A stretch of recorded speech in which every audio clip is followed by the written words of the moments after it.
Jim and Joe to give me some good news. It's 8 o'clock. Where are you guys? Waiting for my good news. Get your fat ass sunlight already. Well, it's not the X's and the O's. It's the Jimmys and the Joes. It was a legitimate call. It made sense. It was pass interference. I don't care what anybody says. That was pass interference. Offensive pass interference. Yeah. Get ready for 2 hours hard-hitting football talk from two men in the know. It's Football on the Know with Jim and Joe. And you can win under pressure when it's there. You call runs when you're not supposed to, and Dak Prescott is throwing it in the dirt. You know, I'm convinced that Jameis Winston is going to have an ESPN special 30 for 30. All right, what's going on, everybody? Welcome once again to another episode of Football on the Know. I am Jim McPhee, and alongside of me is Mr. Joe DeCapita. Welcome back, Know-It-Alls, for another edition of Football on the Know Show. Locked and ready to go here. Oh, yeah, I can't definitely. talk, though. Yeah, I know. Neither So, can I. You know? Busting with the anticipation for the season to come up. Can't wait. Don is already logged in right now. He's All right. locked in, loaded for this show right away. Welcome, Don. Welcome aboard. The Raiders have a home run hitter and a Pete Rose now. Check that out. Oh, look, is that fancy or what? Yeah, it is. Yeah, it is. All right, so Don's in the house. So, yeah, I mean. But yeah, I mean, for anybody that's kind of getting into the show right now, like Don, he jumped right on the bandwagon right away. I didn't even have a chance. Congratulations, to give him Don. You caught Jim off guard there. But there you go. I'll give him a couple. But nonetheless, if you're new to the show, welcome aboard. We're gonna talk some football now. Oh, yeah, definitely. And we decided to have a little fun with this because, again, there's not a whole lot going on. Not a lot with the sports world. Everybody's trying to come up with different stories. And we don't want to rehash like everything that everyone Yeah. keeps talking about, like Dak. Listen, we covered Dak for 2 weeks. Yeah, 2 you or know, 3 weeks before already everybody so even far. hopped on that whole situation. So it's like we're done with that. We're moving on. We're going to come up with some new and interesting things to talk about. And one of them is the upcoming schedule. You know, what we think about some of the games that are coming up. What we feel are some of the highlight matchups to take a look at. Oh, yeah, definitely. And we also are going back to our biggest questions. And we're starting off first with the AFC North. Don Webb says here is H.R. Ruggs the third and Bowden is the other one. Yeah, So, Henry there you Ruggs go. and Lynn Bowden Jr. I still have yet to figure out how to pronounce Bowden's name. Is it Bowden or Bowden? I don't know. I've heard two different pronunciations, but Henry Ruggs the third, blazing fast receiver. Let's see what he can do when he has to get acclimated to the NFL level of playing. Same thing with Bowden. I know it's everything coming out of college. He's phenomenal, electric. You know, he's hard to tackle. He's hard to bring down. He does a lot of things well, and he's kind of like that Taysom Hill mold, if you will. He's played some quarterback in college. He's played receiver. He's played running back. Done a lot of different things. So we'll have to wait and see how those players develop in John Gruden's scheme. All right, so yeah, that's going to lead us to our first segment of the show, and it is the AFC North's biggest questions. So here we go. It's a little tough with this division because there's a lot of good teams here, but we're going to rock and roll through this here. All right, so first, our AFC North biggest questions. We're going to start off with the Baltimore Ravens. And the first question I guess I have here for the Ravens now, looking at their roster now, do they need to get another wide receiver before the season starts? Now, if you look at this team, they are pretty stacked in almost every position here. I mean, your defense is tough. Yeah, and you know about their running game. You know they're trying to run, especially with J.K. Dobbins there. And you've also have Lamar Jackson, who runs a lot, too. But you team him up with Mark Ingram. Yep. Which is a really nice 1-2 combo right now down on paper. We still got it. Listen, a lot of these rookies, no matter where they got drafted, we still got to see these guys play, get on the football field and show us what they can do in the NFL. So until they do that, we got to kind of take it as a grain of salt and see how good they actually are when they get in week 1, week 2, week 3, and see what they can do on the football field. But until then, You know, you have the Baltimore Ravens, and their biggest question it's receiver. Like, they don't have anybody past maybe 2 or 3 guys that have been there before. Hollywood Brown, listen, he was injured last year for most of the year, and yes, he had some electrifying plays and did a great job when he was healthy. But he's a guy that's got to remain healthy for this upcoming season in order for them to take the top off of the defense and push the ball down the football field. And Willie Snead, who's been a vet, he's been with the Saints and did a great job for the New Orleans Saints. Now he's with Baltimore. This is his 2nd year, I believe, and maybe 3rd. And Willie Snead, again, he's just a slot guy, though. He's not an outside guy.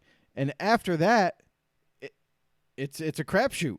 After that, they have guys like Chris Moore playing the opposite Hollywood Brown. They got guys like Mike, was it Boykin? Mm-hmm. You know, those names don't strike fear into defenses' hearts. You know what I'm saying? So, but however, I do like their draft pick in the 3rd round in Devin Duvernay coming out of Texas, a very speedy, solid, physical type of receiver that if they develop him right, he could be another big-time weapon opposite Hollywood. But then again, he's a rookie. So typically, rookies don't pan out right away, especially at receiver. So they still are lacking in the depth after that, and they might be looking at a veteran receiver to bring in to help maybe mold these guys, especially a guy like Devin. Yeah, definitely. I mean, there's a lot of there's some receivers out there that could use a job, and I think when we were talked about Taylor Gabriel, even that would have been a nice spot. Yeah, I think even here with this type of offense to fit in with these guys, you never know. Don Webb. I just saw Don's comment. Yeah, you see it? Yeah, Don Webb's in there. He's already throwing shots. Here he goes. Shots fired. There he goes. Man, he's bucking me down here. Here we go. So easy. Yeah, Don, yeah. easy. He's his best running back in college football. Some dude from Ohio State just asked Michigan. That's awesome. Thank you, Don. And running game will cause the Texas wide receiver to go off fast and strong. Yeah, I mean, it's tough, though. I mean, because what happens if, that's the thing is, if you do stop this running game? Because the thing is, if you try and contain Lamar Jackson, I mean, he goes off to do, run lateral. You still have those guys up the middle to dish it to. So then you have to bunch your guys in the middle. That leaves it open for him to hit you in the open spots. And what's funny is if you looked at his stats last year, he had like 42, I think it was receptions, connected completions, 20 yards or more. But after that, it was like only 8 of like 30 to 40 plus or more. Right. So it's a lot smaller, closer, dish offs here and there, and roll the ball, keep the ball moving that way. And they're a tough team to beat, no doubt, the way they're running it. Like you have said before, though, is there going to be finally enough film that teams have seen to maybe stop this offense from rolling as smoothly as it has with purely running and put more pressure on him to throw the ball downfield? Yeah, and I think you're going to see that more evident in itself this season because of the added film that that teams have been able to gather on Lamar Jackson to see some more of his tendencies, to see where his eyes are going with the football, to see is he bailing too early? Like we've seen several times last year, he just bailed and took off and ran instead of maybe creating time with his legs, but then settling down and still looking to throw the football. So, there's going to be some questions about Lamar Jackson's game. Is he going to further develop this year as a quarterback and not so much as a running back? We've seen him. Listen, everybody makes a joke about Lamar Jackson. Oh, he's a running back playing quarterback. Well, and Lamar and like John Harbaugh and the Ravens staff, they laugh about him like, oh, yeah, see, look what he did this week. Yeah, but what did he run for? 140 yards rushing? I mean, that's why people make this joke about him because nobody sees him as a true quarterback. Mm-hmm. They see him as a very electrifying, difficult guy to try to tackle, very elusive, and he can just take off and beat you with his speed out in the open. You just give him a crack, he's going to take off and go for it. So I think the ultimate goal for defenses now is we've seen bits and pieces where, like the Chargers 2 years ago when they faced the Ravens, they played a phenomenal defensive game plan. And what did they do is something that not normally NFL teams do is they took 3 safeties. They took their linebackers out because the linebackers they knew didn't have the speed to be able to get the right angle to tackle Lamar if he took off on the outside or even try to match his speed. You know what I mean? So they put 3 safeties in those linebacking positions, and it really paid off for the Chargers. They literally shut down that offense for the Ravens. So now fast forward it to now, why aren't teams looking at that and saying, wow, yeah, as great as this offense has been evolving for this kind of run-heavy, option pass, draw plays, jet sweeps, they utilize a lot of different formations and trickery. Now you look at what they're doing now, defenses should be saying, hey, if it is a passing play, we just got to contain the kid. You want to make him throw because something that Lamar has yet to accomplish and master is anticipating the throws. He's looking to see guys wide open and then making that throw before, but throw to the open spot. Right, throw to the open spot for the receiver instead of like waiting for that guy to open. Okay, I don't see him coming open. That's it. I'm going to run. So I think you're going to see a little bit more of this. This offense has been electric last year. We all have seen it, but I think you're going to see a little bit, not as much explosion as we are used to from last season with the Baltimore Ravens. Yeah, definitely. So that's one of the main questions here for the Baltimore Ravens moving forward. Don Webb chimes in. He says the Jags are adding Mike Glennon. It's a joke. Not joking. Is it a joke? Oh, that's great. Yeah. I mean, Mike Glennon. Yeah, he's still finding jobs here and there. And the question here with the Jaguars always was too. It's like one of these free agents that are out there. Which one are they gonna pick up? And it happens to be neither so far. They grab, then they go, then get Mike Glennon to bring him in. So. Again, so they're sure, I guess, they're going all in on Gardner Minshew, and then Mike Glennon just to back him up just in case. Because everything fell through for the Jacksonville Jaguars. They were trying to get Andy Dalton when he became available. Unfortunately, Andy Dalton decided to not go to the Jacksonville Jaguars to have an opportunity to start. He wanted to go to Dallas, go home, stay home with the Dallas Cowboys where he was born and bred, and be a backup to Dak Prescott, apparently. So I'm a little confused on the career move there, but nonetheless, that's what happened with the Jaguars. And because of that happening, because Jameis Winston has been long gone, he's now with the Saints, and Andy Dalton did not choose them. Hey, now it's like it's one swing, you missed. 2 swings, you missed. That's strike 2. You don't want to get struck out, so you got to pick up somebody to at least bring in as a veteran like Mike Glennon. Now listen, Mike Glennon, he's never going to be a starter again. But one thing that he is he's definitely a halfway decent backup.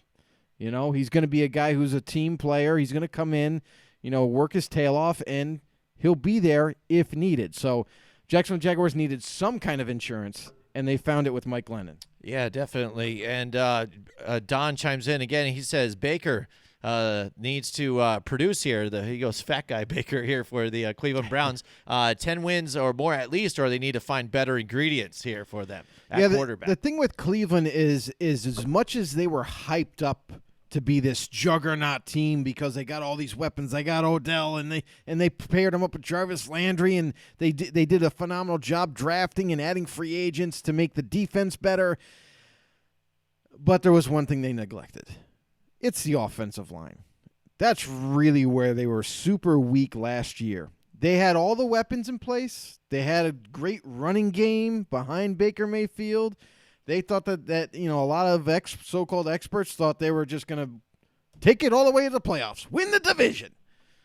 Did not happen because you need protection. And Baker Mayfield struggled mightily with not having that protection, not giving Baker Mayfield enough time to evaluate, make a decision, and get rid of the football. So he was too worried about the pass rush and not enough about finding that receiver and getting rid of the football quicker. So now you look at this year, they have another off season.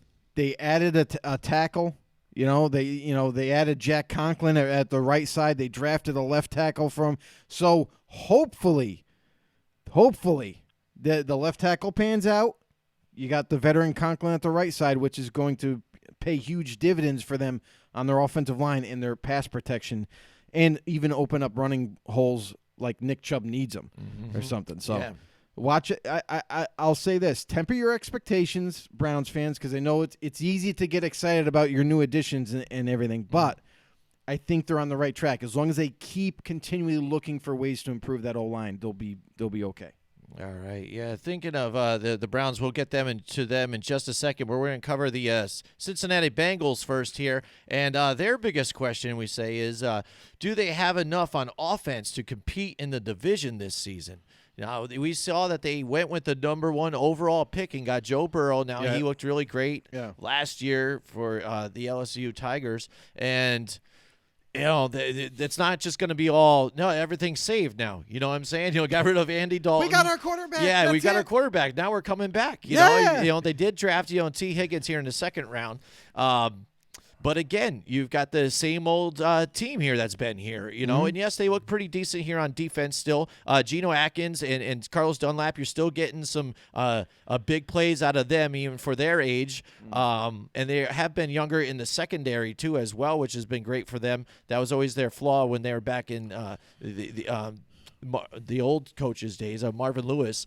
So now they're youthful in the secondary here. But then looking at their offensive line, I like Jonah Williams here, at the left tackle spot. But again, Bobby Hart at your right tackle. I mean, I didn't like him back when he was back with the Giants. So I mean, now rehashed 3 times over to be now with the Bengals.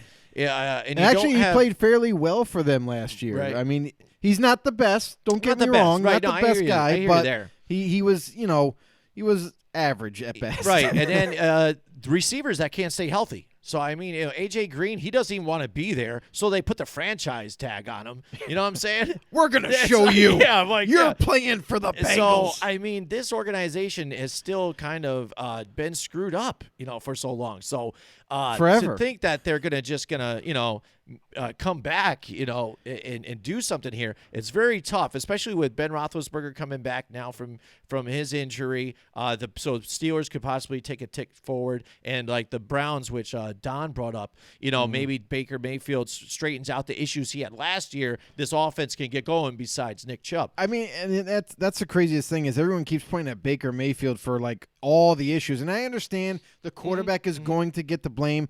But really, folks, what you need to pay attention to is like there's other elements. That's why this sport in the NFL that we love so much, there's other elements than just that individual player that's supposed to carry the team. It's a team sport. It's the ultimate team sport. So if you don't have everything in place, you're not going to be that great. So Baker Mayfield, they just got to continue working on the O-line. Like I said before, they got everything else. They just need to keep doing that, and I think you will see an improved Baker Mayfield this year. But other than that, we're going to the Bengals. Now, the Bengals, here's the thing that's crazy. Their interior, their offensive line isn't that great. They try to patch holes here and there, like guys like Xavier Su'a-Filo, who they brought in, who was an ex-Texan, and he didn't pan out there. What makes you think he's going to come to this team and just all of a sudden be a star-studded Pro Bowler at guard? I don't see it happening. The center position, now they are lacking in depth in that interior O-line. I mean, this is a team that you could really see that is starting to look at veterans now to bring in. After free agency is passed and the draft is done, they're still weak on the inside of that O-line. They need to beef it up somehow. I don't care if you go out and you're signing 33, 34 plus year-old offensive linemen. As long as they can get the job done and help your team move forward, do it. So I definitely foresee them looking at that and trying to find somebody that can come in and possibly push for a starting job right away, regardless of age. Other than that, A.J. Green, a disgruntled A.J. Green is returning. Guy that really wanted to make it to free agency, wanted to be able to have the freedom to pick the team that he wanted to play for and get a different deal. But Mr. Brown had some other ideas. He slapped him with the franchise tag, like Jim was just saying, and locked him in for yet another year with the Bengals. They do draft T. Higgins. The only problem that I had for him coming out of college is that he has a very hard time getting separation from defensive backs. And when you're having a hard time in college, you get into the NFL and you're going to have a hard time. It's not going to go well. So I don't see him making a huge impact right away. But nonetheless, he does have talent. Maybe they could further develop his route running and so forth. And John Ross, I mean, this guy, first round pick in 2017, was supposed to be one of the best receivers coming out, and he would have been had he not be injured like every single season. So the problem with him is injuries. If he can't stay healthy, you're no good in the NFL. So this is his contract year. The Bengals are already looking to move him. So that shows you how fed up they are with him in his injury issue. So John Ross, if he could stay healthy, being his contract year, maybe he can prove himself and go into free agency and find another team. But other than that, Joe Burrow isn't the sole answer. He's not the Messiah. He's not going to come in and just completely take over the team and carry them to the playoffs. That's not what Burrow's going to do. Listen, he had 1 year of college experience as a starter. 1. He was a backup at Ohio State before he transferred to LSU and played 1 season. Did I think he has all the talent in the world? Absolutely. But until you see it day in and day out more than 1 season, you can't really crown him. So Joe Burrow, he's going to have to develop. He's rookies when they come into the NFL. We saw Peyton Manning. Mm-hmm. We know the Peyton Manning now afterwards. Right. But his rookie year was absolutely atrocious. Mm-hmm. He threw picks galore. And he was even in the talks for the Heisman Trophy too in college. So it wasn't like absolutely. He was terrible. Anyways, he was number 1 pick. But he overall, went to one of those teams that weren't really ready to win yet. So Joe Burrow, he's going to a team that hasn't won in a long time and is still rebuilding to this day. So I like the defense for the Bengals. I think they got a very solid defense in place. They got a lot of youth that is developing, a lot of things to like, especially in their secondary. But on the other hand, their offense is still in much need of a lot of work. Right, and they went 2-14 last year, and for them to make an improvement, I mean, I could see them possibly getting a few more wins than that, maybe 4 altogether. But it all depends. Maybe. I have to look back at their schedule again. But you want to say a team, again, that's not really ready. Last year, they were 30th in points, 26th in yards, 19th in passing yards, 25th in rushing yards. So they're on the tail end of everything there on offense. Defense is a different story. But offense wasn't getting it going. We looked to try and see Joe Mixon finally take off a little bit last year, sprinkled in with a little Giovanni Bernard. And, again, it worked out for some occasions, but not so much. That's the craziest thing is how can you expect it all to be on Mixon because and then they were doing Brian Finley this week, but then they were putting Andy Dalton in then too. I get that. And when you do that too, you're not going to get a good cohesive mix with everybody either. When you got different quarterbacks. The problem with the Bengals last season is they were grasping at straws to try to claw and fight their way to get a win. You can't do that in the NFL. So listen, you have to go out there with what you have. Andy Dalton was the best option, and when they started playing musical quarterbacks, it's never going to end well. So, with the Bengals going into this season, they still have a lot to work on, and now you have a rookie quarterback. So things are going to change overnight. I mean, this is for the long haul. So now that they've selected Joe Burrow, now they have to develop him. And do I think he can do a good job? Yeah. But do I think he's going to come in and blow up the world like, Patrick Mahomes? It's a rarity. It doesn't happen too often.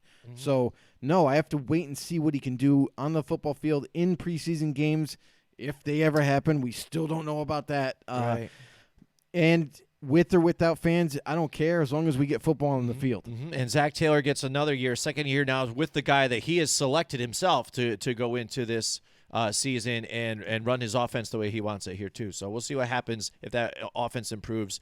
But yeah, that's a big question for them. Will they compete at least? I'm not expecting a whole bunch from them, but can they get a little better? We'll see moving forward. That's one of the biggest questions here. And now moving on to the Cleveland Browns. We have already spoke about them a few times. Don brought them up, and we've been talking about it here with Joe. He said that the offense bounced back after a terrible season in 2019. That's what we were just kind of bringing up. And yeah, I had brought up the Baker Mayfield. Yeah, he was struggling here too. But again, with that added pressure, not having that offensive line, you saw what happened now when you didn't have Joe Thomas there. You know what I mean? Missing out on that veteran presence here on the line. And they are also missing Cordy Glenn, who they ended up trading for a couple years ago, and all of a sudden, like last season, he was done. He was injured and done for the season, and they had nobody to replace him. So because of that huge loss on the left side, not to mention the right side didn't have anybody special, so they struggled on both ends, and it showed. I mean, Baker Mayfield literally had no time on passing downs, and when you watch those games, they're calling an awful lot of deep plays, deep routes for these receivers. And when you do that, you need a lot of time. You need, you need 5 to 7 seconds, maybe 4 seconds at the very least before you're going to deliver that ball deep down the field. And teams knew that. They would just play deep coverage, and they knew that by the time that they were ready to throw the ball, that the pass rush was already going to be there. Their offensive line was terrible. So this year could be a big change. Now, we don't know. They drafted Jedrick Wills, who I feel is one of the best, if not the best, tackle coming out. Let's wait and see if he really is. And on the other hand, they did pull off a signing on the right tackle and got Jack Conklin from the Tennessee Titans. So definitely upgrades now at both tackle positions. They got a solid interior offensive line. So I think they have all the pieces in place right now to maybe take another step forward and not look as dismal as they were last season. Right. And one of the things you did see last year was now you maybe a head coach hired depending on what kind of relationship he had with the quarterback. We heard 2 seasons ago how Freddie Kitchens was offensive coordinator here, and Greg Williams was there, that he got along with Baker very well. The offense was moving smoothly. They looked great, and that's why I think a lot of people had the expectations for last year. Yeah. And to where it moved him into the head coaching position, but then now you see kind of where now that led. Was he ready to have a head coaching spot exactly? Was it even the best thing for that? He was just kind of almost a hand-picked guy to be in that spot just because of Baker Mayfield. We've seen this go right at times with, say, the NBA, but that's worked a lot of times. LeBron will find his guy and make him the head coach here and there, but we've also seen it go wrong.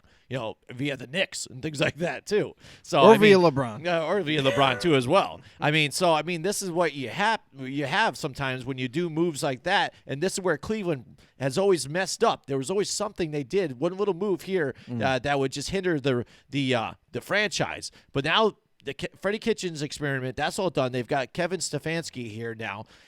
So we're going to get this team centered, going. We're going to run off of Nick Chubb, which I really like, and you still got Kareem Hunt there too, which is an awesome surprise here too. And they were able to sprinkle them in on packages last year, and I like that 1-2 punch there on their side. They had a nice and like you said, they split. grabbed some bits and pieces here on offense, build that offensive line. Austin Hooper, I like to pick up with Austin Hooper at tight end. Huge.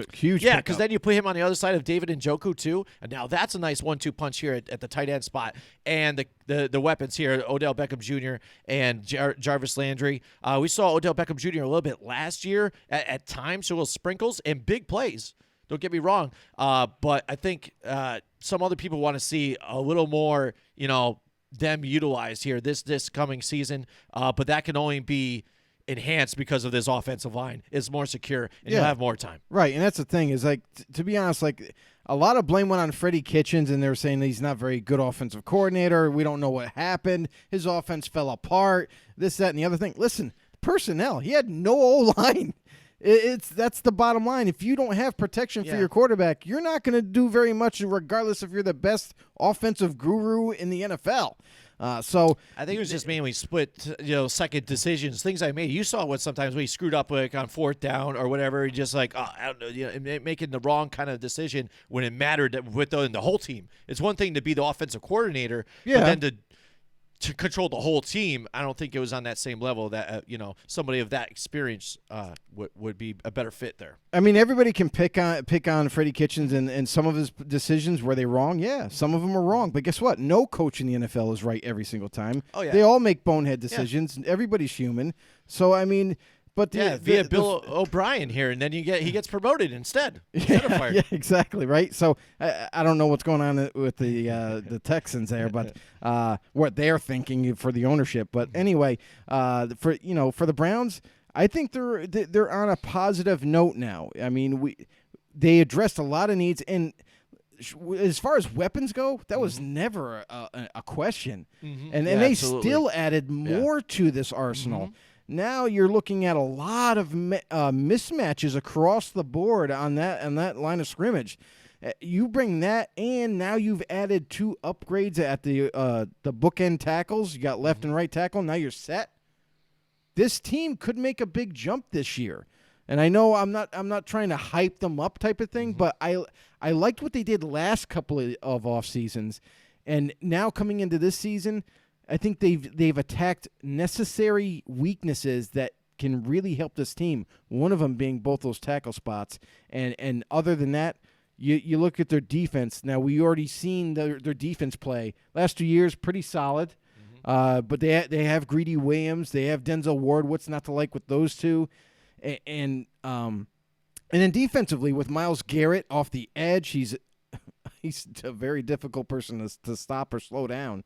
Olivier Vernon was an okay acquisition for them, and he's doing decent. And then they bring in Sheldon Richardson, which is interesting this year at D tackle. So I wonder, how much more does Sheldon Richardson have in the tank for one, coming from the Minnesota Vikings. And Larry Ogunjobi still is a really good player, another pass rushing type of D tackle.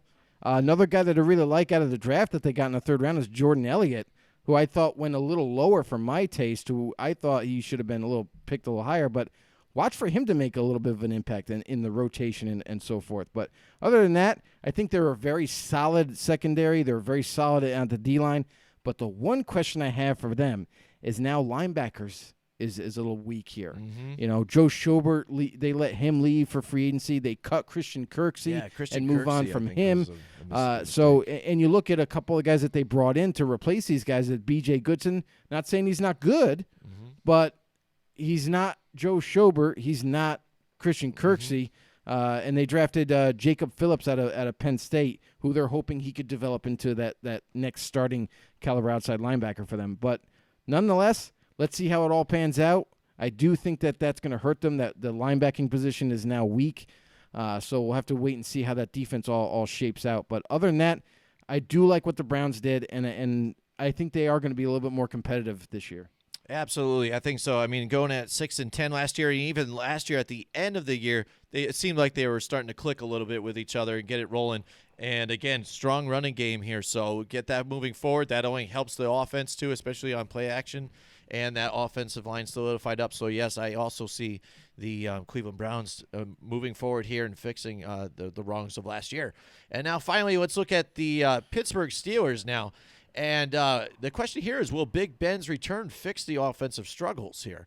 And that's the thing. Last year we saw, because of the injury, I think, what did he blow out his elbow? I think it was just not even like a throw. It was weird. It was weird when he injured himself. You're like, he's injured? And what was it? You're like, what? He instantly grabbed his elbow. He's like, You're like, I don't know. It was strange. What happened? We've been having this discussion season after season. Is this the year that he's going to retire? Is this the year? Does he even want to? He's shrugged things off. He's acted kind of like, I don't know. And we're not sure. But then this season, he's like, oh, yeah, I'm ready to come back. We're ready to do this. But is it the right thing even? But we saw last year when they went through Mason Rudolph, and then when he was struggling, they went to Devin Hodges, Duck Hodges, and then he was struggling. And then you had the whole thing between Myles Garrett and Mason Rudolph with the Yeah. whole race thing, the helmet smashing, this and this, and overall they still end up being 8-8, which was surprising. This is one thing I'd say about Mike Tomlin. There's a lot of people that don't like Mike Tomlin, but somehow he can still get this team to just move forward after a lot of these issues that they've had. You know what I'm saying? 8-8's good with what they had there. I mean, seriously. You know, I'm one of the guys that are negative about Mike Tomlin. I hear you there. But the one thing they do have is a super great defense. Their offense was atrocious all around. I think 32nd in many issues here. Defense, top 5 defense here across the board. Third against the pass and fifth against the run too as well. So defensive driven, but Ben Roethlisberger, is he that same guy? I found a list here. I want to give a credit to, here was it sportsinjurypredictor.com. I want to give credit to these guys because these guys went nuts and they found everything here. And you know the song Head, Shoulders, Knees, and Toes? This is basically Ben Roethlisberger's injury list here. In the head, he's had the concussions. He had the broken nose. He had 3 concussions. The shoulder joint sprain, a separation of the shoulder, a chest rib fracture, separated rib. He also had, the dislocated finger, the broken thumb, the knee, and plenty of foot injuries here, including an Achilles pull. I mean, that's it. Laundry list of injuries here, multiple times on a few here, especially the concussions I'm looking at.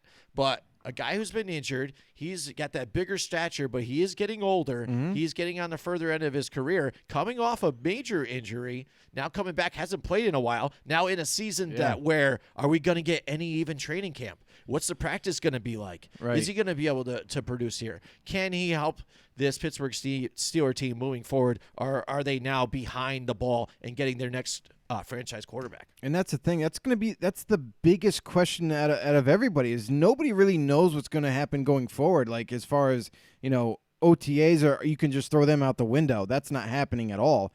You're seeing teams right now, and they're doing what they call a virtual OTAs, if you will, or something like that. So, so they're doing more like, you know, positional groupings, you know, and doing these video chats, and you know, the coaches are trying to teach the rookies the playbook, and they're trying to learn the intricacies of the schemes and everything. So, and it's all virtual. There's no field work. There's no drills that are happening. There's no hitting going on. There's nothing. No physicality whatsoever. So the only thing that coaches are you know, can ask of these athletes is, do your homework, hit the playbook, learn every aspect of it, and work out. Do not show up. If we get back together for practices and preseason games, do not show up out of shape, because it's going to hurt not only the player and the team, but you also got to think about the fans that are going to be watching these games. We don't want to watch sloppy football. Mm-hmm. We saw enough of that, you know, XFL and everything. That was kind of brutal sometimes. Yeah. So, you know, we want to see that sharp football that we're used to be seeing. And, you know, for the Steelers now with Big Ben and all these questions about, you know, is he going to stay healthy? He hasn't played in a long time, everybody. Long time. He has. It's almost reached the point of 2 years of not throwing a football. It's been that close of recouping and working on his physical therapy and everything else. I don't know if we're going to see the same Big Ben that we're used to. Mm-hmm. I have a huge question in my mind, like after being away from the game for that long and now coming back from such a major injury with his throwing arm, you got to wonder. You know, we wondered about Andrew Luck. Andrew Luck and his injury, and everyone's kind of panicking. Like 2 years go by, and we're like, Andrew Luck's not coming back, is he? Mm-hmm. His injury screwed him over. He's done. I kind of feel the same kind of way with Big Ben now. Mm-hmm. You know, I don't know if we're going to truly get the same guy that we once saw prior to that injury, and it's got to worry you as a Steelers fan. Like, you can hear all the positivity, you know, reports as you want, saying he's doing a great job, he's coming along fine, but until we actually see him on the football field slinging that ball, you know, throwing it to Juju Smith-Schuster deep down the sideline, we can't feel confident at all. We haven't seen any evidence whatsoever. So Big question for Big Ben.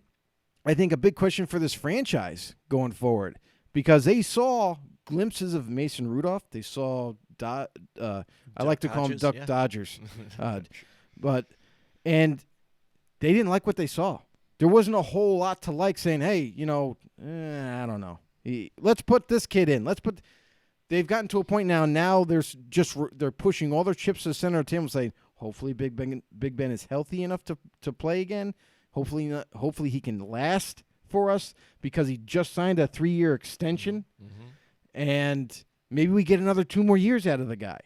But the most difficult thing, too, is Big Ben's, he's been rumored to be pondering retirement 2 years ago. Mm-hmm. And that was 2 years ago, just thinking about it. Now, with this injury, it's really got to play in his mind right now. Like, do I really want to go back and risk maybe losing a limb at this point because of how much punishment this guy's taken? Yeah, he's a big, tall dude, and he's taken some brutal hits and popped right up from him. But when you get to his age and you're getting at this part of his career towards the end, it's like then you start thinking about his family, you start thinking about his health going, after football. A lot of things start circling in his head, and I think that's what he's struggling with right now, especially with not being at the facility, working with his teammates, getting his mind off things. So Big Ben, don't know if he's going to come back and be the same guy. I really, truly don't. I have very big concerns that he's going to lose one. He's possibly going to lose some strength in that arm. It's not going to be the same. Throwing mechanics, he hasn't thrown in such a long time. It's like got to be. There's a lot of uncertainty, to say the least. So, team wise, defense is amazing. They're coming back very strong. There's a lot to like with their defense with Minkah Fitzpatrick and Joe Hayden at the cornerback positions, and Terrell Edmonds further developing his game. This defense is what kind of carried the Steelers to some of their wins, and now they need to ask the same thing from them to help Big Ben, if he comes back, to help Big Ben in that offense to achieve even more. Don't know if they're going to have enough. And you also got to wonder about, Juju. This is Juju's contract year, everybody. He's there, and there has been rumors that Juju's completely prepared to move on from Pittsburgh. It's just rumors. There's nothing concrete about it. But when things start getting floated out there and no one's coming out and saying, no, that report's false. You got to start thinking about it, I do like what the Steelers did in the draft. They got Chase Claypool out of Notre Dame, who is a huge receiver. I mean, speed. He's got speed to burn for his size. And if they could develop his route running a little bit better, he's going to be a juggernaut of a wide receiver to watch. If they could manage to keep Juju there after this year, with Chase, they got something nice brewing right there. Once again, they'll have a nice 1-2 punch at the receiving core there. But other than that, they also got to hope that their offensive line is going to play well for Big Ben and company, because now that they got Stefan Wisniewski, who's going to be their guard for another year here, and a new face on the starting offensive line at right tackle is Matt Filer, who has been a backup for them for quite some time, and when he's been given the opportunity, has done a very good job for them and keeping good pass protection. So he's going to end up taking over the right tackle spot, and I don't think they lose too much there. I think he's going to fill in just nicely for them. But all in all, a lot of questions with this team offensively. Defensively, you got nothing to worry about. I want to apologize for people, too. We had the Restream chat again went down, and it's acting messed up again. So anybody that said comments and we didn't get to, I really deeply apologize. That being said, I want to welcome our buddy Mike Tackett to the house. What's going on, He's Mike? been here watching us for a little bit, and he's been posting here, so I apologize. So I pulled up my Facebook because I thought it was kind of silent and eerie for a second. Yeah, we're like, Joe. wait a second, like, this what doesn't happened? seem right. Doesn't seem right. Well, Mike Tackett had a bunch of comments. I'm going to roll through them all right, quick, go for it. but we're going to debate some of this here and talk about it. Gotcha.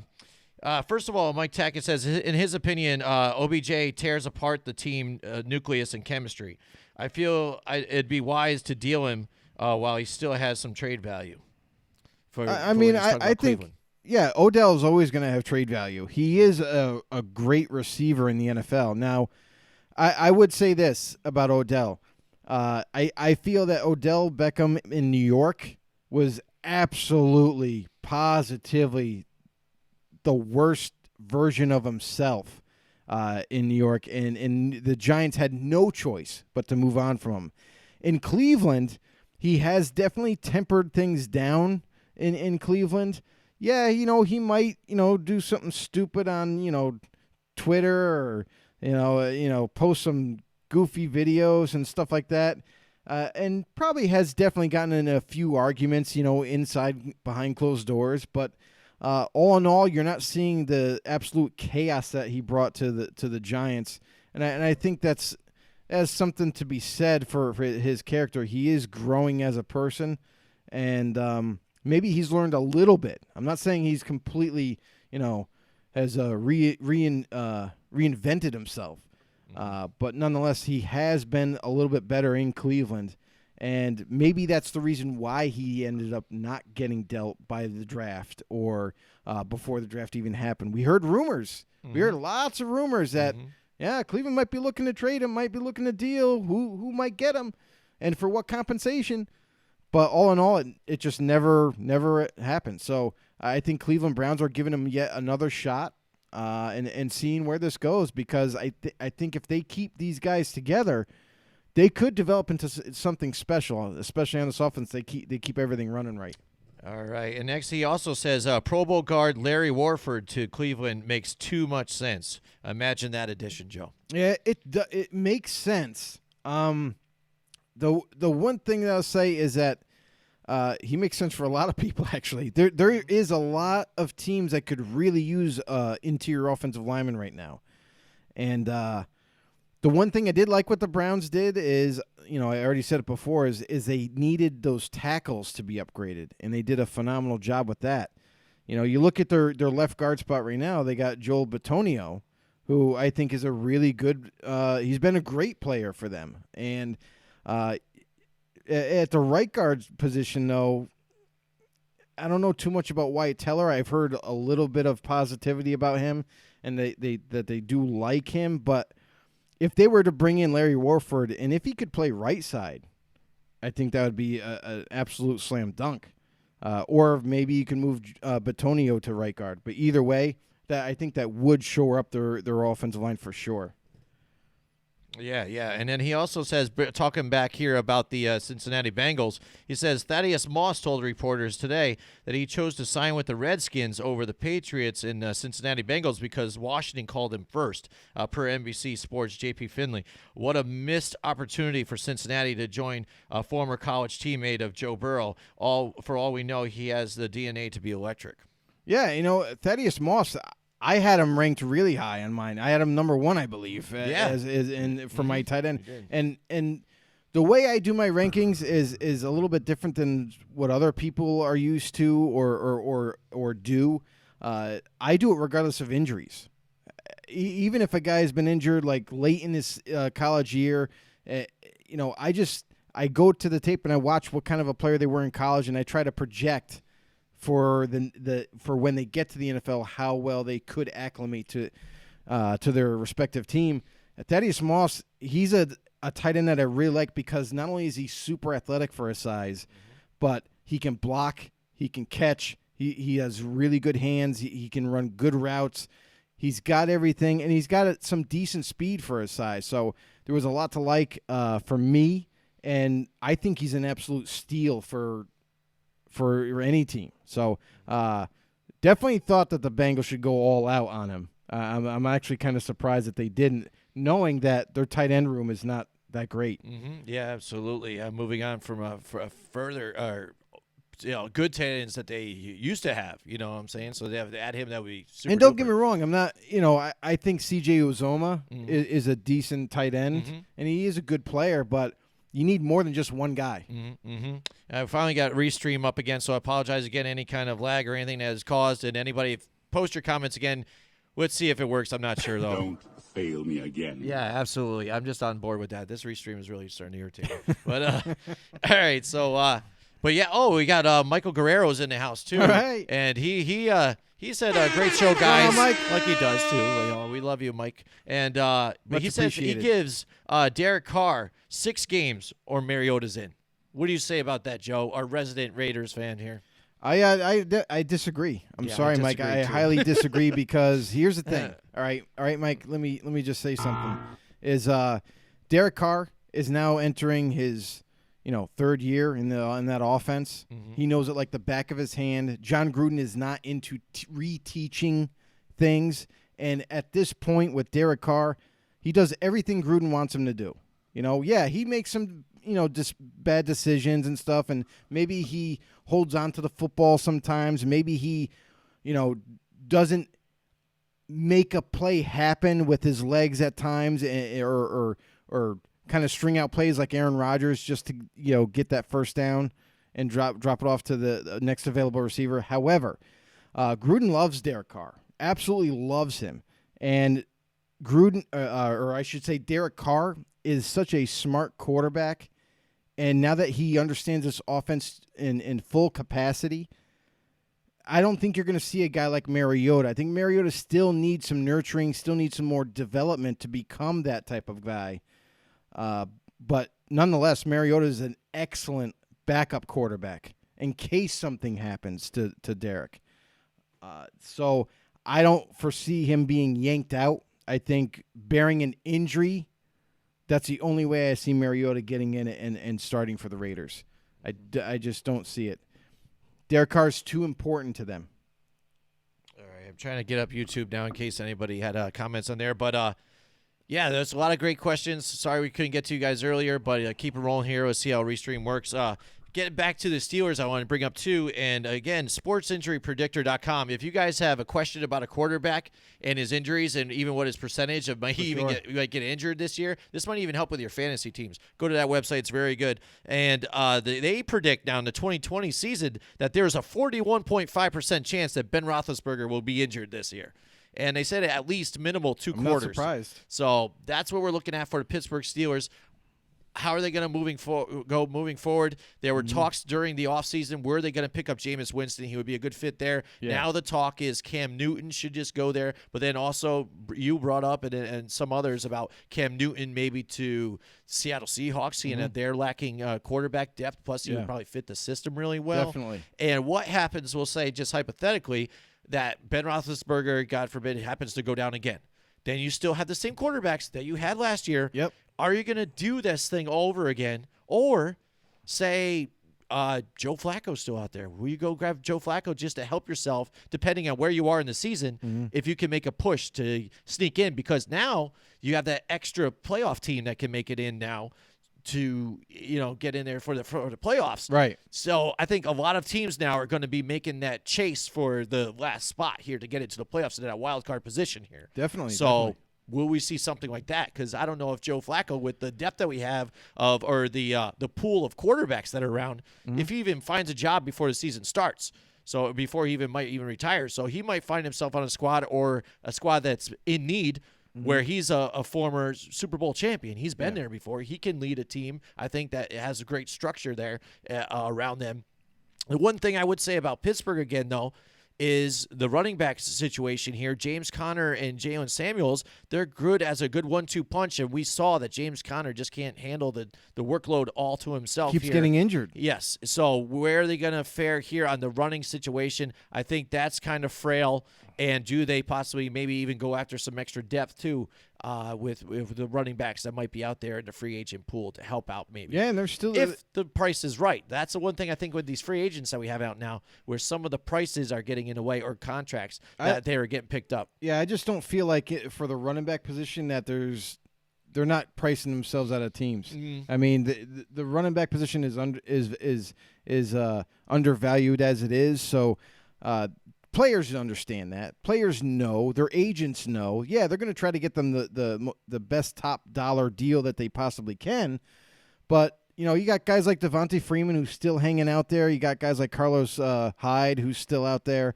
There's been some rumors around Hyde's name being floated around league circles and saying that, there's a lot of interest spiked for him to add him to a team, and rightfully so. I mean, these guys are not, they're not like 38 years old and still holding on to the NFL, and they don't have much to offer.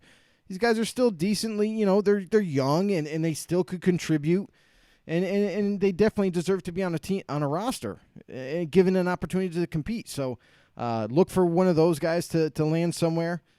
And other than that, I mean, it is what it is. I mean, at this point, you add talent where talent is needed. Here we go. Don Webb chimes in. He says Chucky likes to win more than he likes Carr. So I mean, that he definitely likes to win more than he likes Carr. However, he can win. He can easily win with Carr. Mm-hmm. Like, here's the thing that I have an issue with is the media has been putting out there left and right about how Derek Carr's on the at the end of his rope. Gruden and everyone, they're looking to move on from Carr. No, they're really not. When your quarterback throws for 70% completion percentage, over 4,000 yards, has quadrupled, quintupled, whatever the hell you want to call it in terms of touchdown interception ratio. He has double-digit touch. He has 20-plus touchdowns versus to 11 interceptions or something like that. I'm sorry, but he's doing his job. He is a really good starting caliber quarterback and deserves any kind of accolades that go his way. If I could say this, if Derek Carr was absolutely struggling in Gruden's offense the second year, like last season, and he didn't have these great numbers for this offense, then yeah, I could see Carr being on the bubble. Maybe they look to add someone to compete against him for this upcoming year.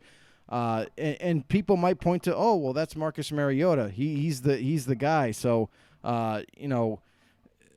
I just don't see it. Mariota's got to reinvent himself, has to develop himself further, and I think Gruden's the right guy for him to help him along the way.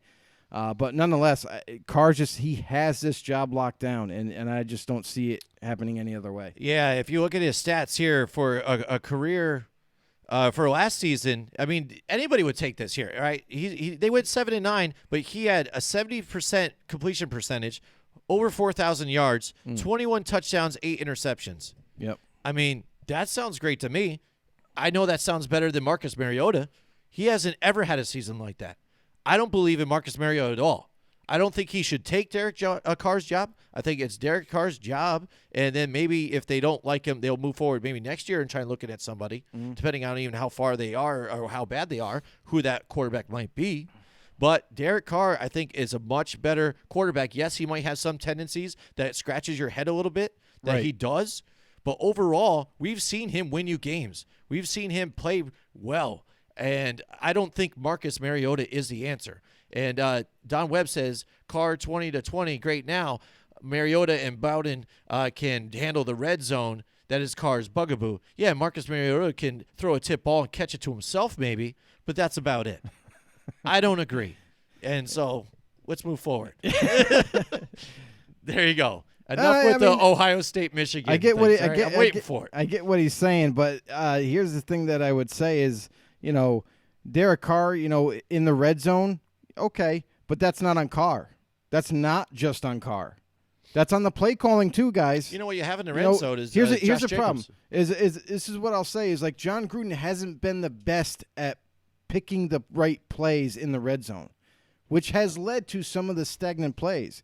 Now, everybody keeps pointing to Carr, like, oh, well, Carr gets him down there, but then just can't get it done.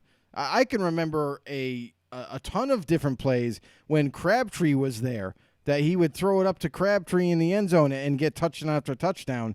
I don't think it's any indication that Carr is not a good enough quarterback because he gets him down there, but then the offense goes stagnant. You got to look at you look at the tape when they do play. John Gruden a lot of times, John Gruden will get them down there, no problem, but then he ends up going and picking some plays that just don't belong in the playbook at that time or on the football field. So John Gruden is just as much to blame as Carr. I mean, and everybody around him. So it's about execution. It's about the play calling too. And until that gets improved, and Gruden will even tell you himself that, he needs to improve himself as a coach. He needs to do better. Carr will say, I got to do better. Everybody's going to take the blame and not point fingers. And that's what about being a team is. So have faith in Derek Carr. He is the guy for the Raiders. And I think you'll see a little bit of I think you'll see more positivity this year with now given all these added weapons that they have at his disposal to throw to. All right, there you go. Don, where you go. Okay, Michigan doesn't even have a decent QB. It's on. No, I'm just saying. That's what you're going to come at me with, so that's fine. I don't care. I already know. It's all good. Yeah, I don't care. It's all good. So. All right. So, moving on to our next segment here. We're going to hit us up with some we're going to go right to the In the Know fact of the day, Joe. I just went with something quick and simple here, but it's an interesting fact, because a lot of people talk about the Iron Men that are around and here and there, what records might be broken. But Jerry Rice and Brett Favre are the only non-kickers to play more than 300 games. Joe, what do you think about that? Because kickers always get the credit for all that. They're just, What's funny, though, is I say old-time kickers. If you think of the kicker now, it's a traditional kicker, I think their time is a lot shorter in the NFL right now. You see guys like, Cody Parkey and stuff like that, it was, here and then gone quick just because of a missed kick and things like that. And it wasn't a missed kick. Yeah, well. It was tipped. It was tipped, yeah. But we've seen guys. Don kickers, said only messing with you. Yeah, I know, me too. But it's you see the rotation of guys. How many kickers did the the Los Angeles Chargers have like a year or so ago? I mean, it's a floating rotation of kickers. But now the longevity of the quarterback, George Blanda. All right, well, he was a kicker though too, wasn't he? He was all around. He was like the punt pass kick guy. When they did a punt pass kick competition, they should just call it the George Blanda competition, right? That's right. George Blanda medal or something. They should just do that. The youth medal, George Blanda medal. All right, so there you go. There's our fact of the day. Then we thought it would be kind of fun to go through some games here that are coming up in the season that are kind of not must-watch games, but I mean games you can and can't miss that are interesting. If you guys have ones out there too, just go ahead, lay them on us. What games this season are you looking interested? Forward to? Are you looking forward to? What one might intrigue you? Joe, let's start ripping up with you. What do you think? What do you have? All right, so week 3, I have a game, and it's a prime time game. The Chiefs at the Ravens. This is a game that I'm really looking forward to. I love this matchup here. These are two teams. One actually won the Super Bowl. The other failed to make it to the Super Bowl. So the Ravens, as highly touted as they are, their offense in their imagination and their offense is unprecedented, and they're hard to stop. You got the electric side of the Baltimore Ravens on offense. You also have the electricity on the Kansas City Chiefs offense. This looks to be a absolute slugfest. And they're both very physical teams. Ravens on defense, they played amazing last year, even losing C.J. Mosley, and other veterans off that defensive side of the ball. They didn't miss a step. They're still a complete team. They're going to be making another run for the playoffs, and the Chiefs as well. Chiefs didn't really lose hardly anything on that team, on that roster. Look for them to also trying to make a repeat for in the postseason. I agree with you there too. I mean, I had week 3 also circled here with Chiefs Ravens. I mean, again, it's a matchup of the two up and coming faces of the NFL right now. Two young quarterbacks. A lot of the younger generation are into. They want to be a little bit that run on the outside and kind of throw on the run kind of deal. They like Patrick Mahomes, kind of trick passes here and there, Lamar's legs. They all want to be that running type of quarterback now. We've seen it in flag leagues too. They go nuts for it, Joe. And so, I mean, it's going to be a great game. Also, the Ravens, though, at home with that defense, though, Earl Thomas there too, man. It's going to be interesting to see how Patrick Mahomes weighs up to that. So, I mean, that's going to be a great matchup. Looking forward now. Now, what do you think now? What else do you have here? All right, so the next one I got in Week 6 is the Texans versus Titans. A great matchup. The Titans just couldn't quite get past them in the playoffs, and I'm really looking forward to see what they can do this time around. In round 2 of this bout. So I really like the Houston Texans. Don't get me wrong, I love Watson, but hey, the Texans have taken a major hit, and it's because of their own GM/head coach, Bill O'Brien. No more DeAndre Hopkins on this roster, and Watson is pissed. He not only is he missing out on his best friend being there with him, but also his absolute favorite target to throw to, and one of the best receivers in football. So now we're going to see how this matchup is really going to all pan out. You got Titans who are hungry, who want to get back into the playoff contention, want to get back to be able to push for the Super Bowl. Let's see if they can take care of the Texans without Hopkins.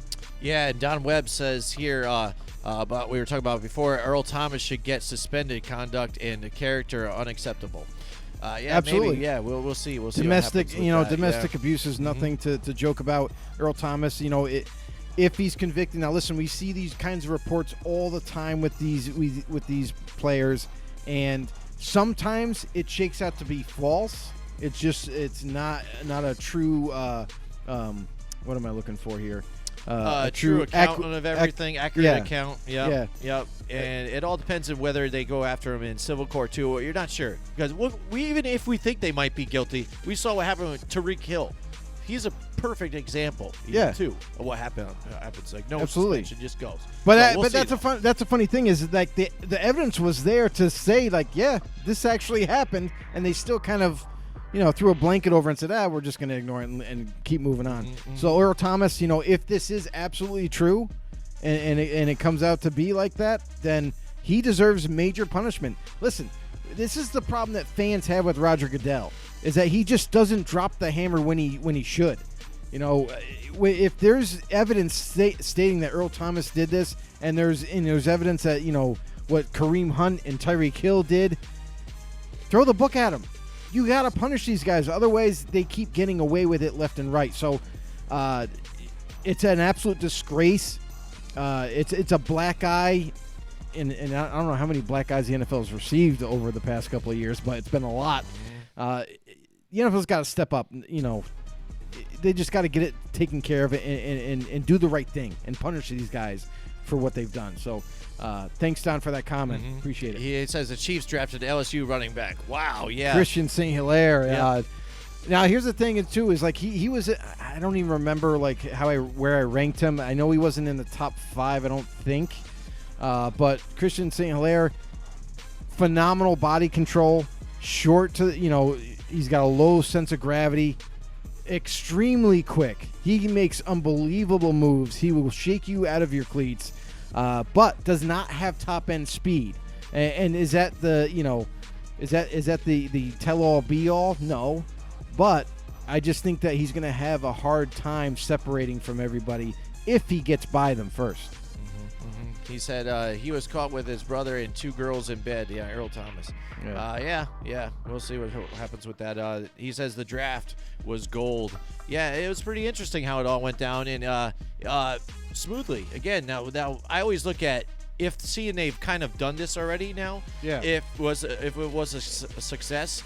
Are they going to integrate some of this now moving forward? Are they going to have more people? I'm sure they're going to have a festivity and a gathering when they can at a convention and things like that. Yeah. But is there going to be more things done at home? Are they even going to continue to do this and have broadcasts now for day 2, day 3, and through the weekend? I know it was trying on the commissioner, but will they now see if they got ratings and things like that? Because it was one of the highest rated watched drafts, and people were paying attention everyone's to it. Home. Yeah, they were watching it. They got choice but to watch it. Yeah, so, are they going to integrate it, moving forward? I think the only way that they're going to integrate this moving forward is if we keep doing this whole distancing thing. By next year, I don't see it being the same thing. I think you're still going to... Next year, when we get through this whole COVID-19 deal and all that, when by then you're probably going to see by then we're going to kind of get back to somewhat of a normalcy a little bit. You're going to be able to go to events in large gatherings and so forth. I think you'll get back that big time draft of extravaganza where, hundreds of thousands of people roll into to celebrate, to watch the draft, to have a great time. I fully think that is going to be right in the near future. I don't see this being as a long-term thing with the whole virtual draft and everything. That was just for the time being now. And listen, let's be honest. The NFL wants to get back to throwing those big events. They make a lot of money on draft weekend, so they don't want to throw that away. They appreciate the TV ratings and they appreciate the revenue that they generated for the virtual draft. However, they want to get back to the real deal. Here you go. Look at Tom Webb throwing him out there. The Broncos are not a lock this year. Nice. way overrated. Yeah. Throwing shots here over A here lot at of- the Broncos. Yeah. Well, I mean, overrated. I mean, I don't know who's really rating him a lot. There are some people saying, There's a lot of people really pumping I'm them not up. really sold either, Don. Yeah. So you and I can agree now on this. How about that? We're coming together. We're agreeing on this too. So That's not things like are you. moving forward here. I like this. All right. I just want to touch go on ahead, that real go quick. The Broncos, and I have to agree with you too. I just think that Drew Lock, everyone's like kind of crowning him as being the next kind of John Elway, if you will, of the Denver Broncos, and just saying that oh my God, they got Drew Lock, they got this guy, they drafted Jerry Jeudy, and there's a lot to like now. They got a lot of weapons, they got this, that, the other thing. But guess what? One thing that they haven't locked down is a good offensive line, and all I know is that the LA, I almost did it. I almost said San Diego Chargers. Yeah, see, The LA Chargers. The LA Chargers, the Las Vegas Raiders, their D-lines, they're licking their chops right now. They can't wait to get at Denver and try to rattle Lock. So, they got some flashy picks. They got Jerry Jeudy and so forth, and their defense is good. Don't get me wrong now. Vic Fangio's really got them firing on all cylinders on the defense, which is going to make them a difficult team to compete against. But offensively, I'm not all in and just gonna say, they got they also got Melvin Gordon. Oh, they got Melvin Gordon. Melvin Gordon can be stopped. Yeah, he's he not. can. He's not one of. I don't consider him an elite running back. So people need to temper their expectations on this Denver Broncos team, and let's see what they can do actually on the football field, huh? Let's stop hyping all these teams up for no reason. Yeah, he said Coward ranked them at number 7. Well, Coward. Yeah, Yeah. Coward's one of those guys that he's all about ratings. He's Yeah. all about trying to get people. He's trying to mix the pot left and right.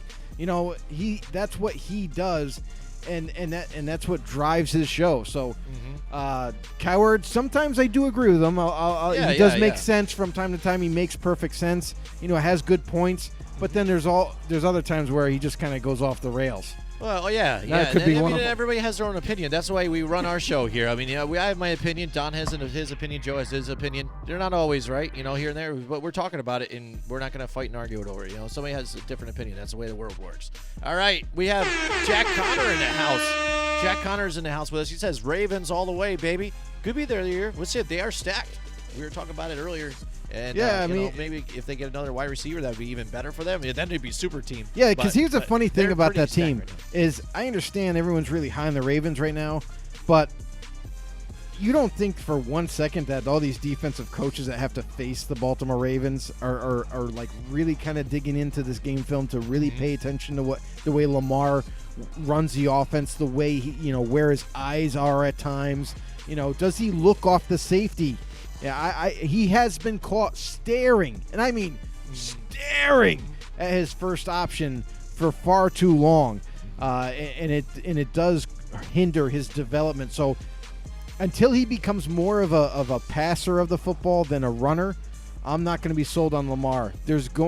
Defenses are going to move and change and find ways to combat his mobility and make him and force him to throw the football, because at this point, that's what you want him to do. You want him to throw. Yeah, Don chimes in. He says, speaking of our Raiders, Abram and Farrell must go off. I think I think so. I think especially even Cleveland Farrell, he needs to even move that step further to show that he was worth that pick again, because some people, including our buddy Jeff Levac, was kind of scratching his head at the pick. It's like, oh, Cleveland Farrell, what? Because Yeah. there were some other guys there too that a lot of Yeah. people liked, and there was depth here. Josh in that Allen. draft. Josh Allen. Yep. They thought that for sure they were Ed- going to go Ed there. Oliver. And these guys picked so high, and step up for the Raiders. Yeah, here's the other interesting thing too. If you haven't paid attention to Clelin Ferrell's game last year, Paul Gunther had him playing a lot of D tackle. And he can play D tackle. Don't get me wrong. He made a few plays last year at D tackle spot, but his position has to be D end. He has to be opposite. He has to be opposite Max Crosby, who had double-digit sacks as a rookie. Clelin Ferrell, I think, is going to go absolutely ballistic. Now, do I think he's going to get like 15-plus sacks? No, I'm not saying that. But I do think that he could get the 10, 11, maybe 12 sacks on that edge if he plays predominantly defensive end like he should be. Hopefully, Gunther has got this figured out now with this added talent. And I can't wait to see the growth in his game and to see how his defensive line is going to look for the Raiders. And John Abram, he had like 2 seconds on the football field in week 1, and he was done for the year. He's got to be a little bit smarter and can't be so reckless as a safety and just throw his whole entire body into every person that he sees. He's got to be controlled. He can hit hard, no doubt about it, but he's got to be controlled and not, just kind of trying to kill everybody at one point in time. So look for Abram to play. Listen, we haven't seen him play, really. We got to see glimpses of him. We don't even know if he's going to turn out to be as good as everyone's portraying him to be. That's why I'm a little apprehensive to just kind of say, oh, John Abram, we got John Abram. He's going to be a great safety for us. We'll wait and see. We don't even have hardly any film on the guy. So wait this season. If he can stay healthy with that, coming back from that injury, and he shows something, then we'll have that conversation. Yeah, absolutely. And we were talking about now the 2020 matchups that you can't miss right now. Joe brought up the Chiefs and Texans week 1. I'm going to agree with him here, too. I like that one, too. I'm interested to see how that unfolds. And also what it's going to look here for the new Texans here. Now as Bill O'Brien as the GM, no DeAndre Hopkins here. We've got Brandon Cooks here in that spot. Randall Cobb moves into this team here. I don't think that's exactly the answer. Kiki QT, look forward to him stepping up and making more of a play for the slot spot, not Randall Cobb. And Will Fuller, when he's on the field, he's electric and making big plays here. He's got to stay healthy. So overall, I think this team, again, is health. That's always been the question with this team. On really defense is. between Merciless and J.J. Watt, and on offense with the wide receivers. And they need these wide receivers more than anything here. And as far as David Johnson, we'll see what we have here. Yeah, that was an Another trade. one that has to stay healthy. Yeah, another one that has to stay healthy again. Absolutely, I agree. Wait, when's the last time the guys played? Like, actually played a whole season? Yeah. You know what I mean? Absolutely. No, I agree. What has it been, 3 years ago? Yeah, possibly, yeah. It's been absolutely insane. The guy is still in the league, but he gets injured every single year. He goes to the – here's the funny thing, guys, is what may possibly happen for the Texans. David Johnson gets hurt. Yeah. Well, yeah, probably. You know what I mean? Listen, hold on. It gets better. Will Fuller does get hurt also very often. That's their other starting receiver. Yeah. Oh, yeah, I know. And Brandon Cooks, who has been known to be injured, pull hamstrings and so forth. Imagine all three of those guys going down at the same time or within a week or two of each other. And now Watson's going out there week in and week out with way less talent than he had to work with before. It would definitely hinder this offense. It would listen, I'm sorry, but Bill O'Brien's got to go. I said this a while ago. Maybe got to be it, yeah. This has got to be the last straw, right? Now they gave him the keys to the city, so to speak. He's the GM and the head coach. You can't do both. You got to pick one or the other. How many head coaches have clamored and wanted the full power of the organization? They want to be the GM and the head coach. Bill Parcells did it. One of the greatest coaches to ever coach the game couldn't make it work being the GM and the head coach. Bill O'Brien, he was a terrible head coach, and now they gave him the GM job, and he's ruining that already, trading away Hopkins. So I don't feel like the Texans have a bright future with him at the helm, and until they make a move there and a new head coach, I'm sorry to say it, but I just don't like where they're headed. Don Webb says, I want to see Rodgers play against his own coach. Thoughts? Yeah. How about that? I mean, that would be great, too, because we saw the little electricity that would happen on the sidelines between Aaron Rodgers and Mike McCarthy here. Now him, I don't know if is that game in Dallas, or if they play, I don't going to think. be in or not. I don't think so. I don't know. But we'll see. But yeah, I mean, how about that? That would be great. But I mean, we will get to see what happens. For me, I want to see what happens with Mike McCarthy here. I know it's going to be his offense, but we also had Kellen Moore, who had a lot of success with Dak Prescott. Yeah. But they do go out and get a different type of quarterback with Andy Dalton here as a backup. So what's the plan here? Are we going to see a little hybrid mix of what they wanted to do with what works with Dak with Kellen Moore? Or are we going to see what we used to see with like Mike McCarthy's type of offense here? And how is that going to work out? Oh, I mean, Mike Holmgren, he's talking about that. Okay. Yeah, so, I mean, we'll see. We'll see what happens with him there. I mean, Aaron Rodgers, I'd like to bet on him with, like, any game. If you want to give me a quarterback I have to start my franchise with, especially if you think it's a revenge game. And Don, I mean, you might feel differently, but as a Raiders fan, if you were to trade Derek Carr right now, if you wanted to move on from, let's just say, for example, maybe Mike and John sat and they thought about, hey, what if we can get Aaron Rodgers right now? If we trade Green Bay Derek Carr, if they're interested, and even if you have to give up probably a draft pick or whatnot, whatever it is, to get Aaron Rodgers right now, I would do it in a heartbeat. Aaron Rodgers is one of the most elite quarterbacks still in this game. Now, yeah, he might have been bitten by the injury bug recently too often, but what you're getting in Aaron Rodgers is it's uncanny. Mm-hmm. Here you go. He says, Mike Holmgren was a GM and a coach. Yeah, and he is one of the best ones, too.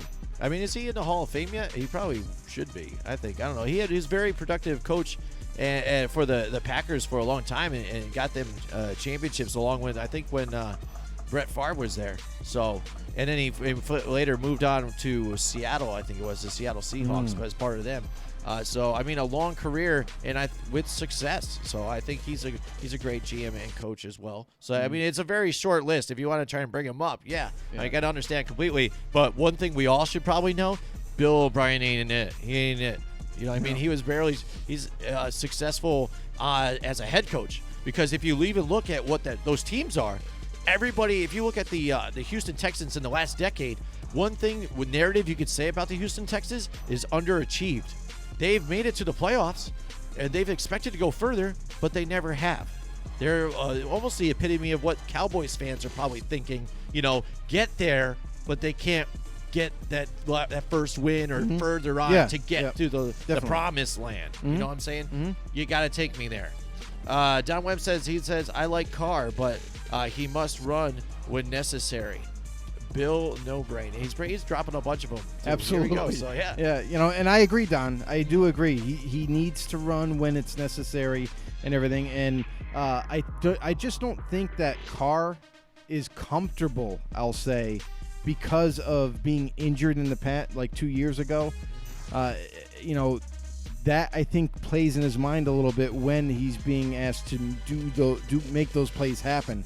And when he's given the opportunity to run and he does take off, you can see how athletic he is and how gifted he is as a quarterback. He just got to do it and be a little bit more aggressive. I think you might see that happen more this year than last, and I think he'll make the necessary adjustments for sure. All right, now, Joe, we're talking about the 2020 matchups that you can't miss out here. We brought up a couple. You see in week 1 and week 3. I mean, you can look at this whole schedule and find a bunch of them that you were excited to look at. Sure. But what's another one that you're looking forward to seeing this upcoming season? Well, I got one in week 10. The 49ers at the New Orleans Saints. This one is exciting to me because not only is it in the NFC and these two teams, listen, I definitely could see this being a rematch in the postseason. These two teams are very good defensively and offensively, and with Drew Brees coming back for this season, now mind you, this is his last year on his contract. They're going for it all.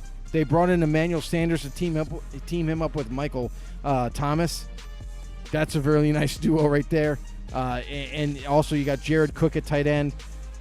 There's a lot to like with this team. There's also a lot to like with the 49ers, who they are young and upcoming, and they're hungry, and they were so close last year.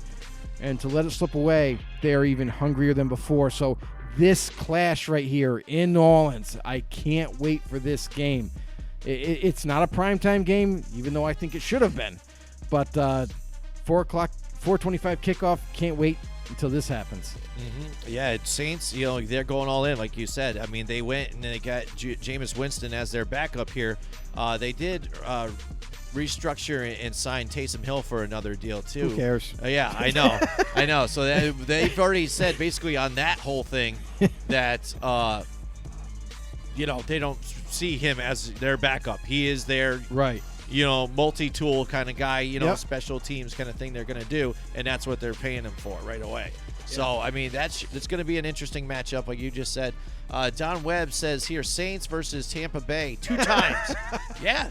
I'm sorry, Don. I'm laughing at the last comment he just made. He goes, let's see Michael Thomas played at what university? Oh, come on, man. I thought we were moving forward with things here. I thought we were He just connected. keeps bringing it right back. Man. Yeah, okay. Fine, whatever. All right. There you go. So Saints versus Tampa Bay twice. This is what I liked about the Tom Brady signing here.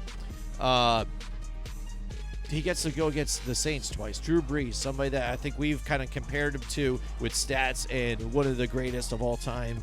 And also, some other great teams. And Matt Ryan, who's a pretty decent quarterback. So, I mean, it's a great division for him to participate in.